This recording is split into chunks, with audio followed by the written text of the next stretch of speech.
في أعداد 4-3 موجودين من النصر، يتقدم فيها على الطرف الأيمن. يحاول سامي النجعي، لعب كرة للأمام، طالع جاكوب، هدف خامس، هدف خامس للنصر. هنا مرة أخرى يظهر الأسطورة، يظهر كريستيانو رونالدو ويسجل الهاتريك. فعلها الموسم الماضي من أمام ضبك وسجل الهاتريك. يظهر في الظهور الأول هذا الموسم، يظهر بعد المباراة الماضية، يظهر في هذا الظهور. هذه وحده، ولا في أي هدف نصراوي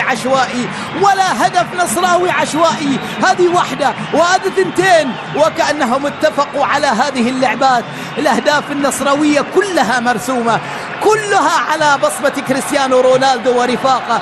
بهاتريك نصراوي لكريستيانو رونالدو، يسجل مع فيرمينو ومالكم هذا الموسم ليسجل ثالث هاتريك عند فيرمينو البرازيلي، هاتريك عند مالكم البرازيلي، هاتريك عند الأسطورة البرتغالي، هاتريك لكل الجماهير الموجودة التي بدأت تعزف لحن الخلط مع كريستيانو رونالدو.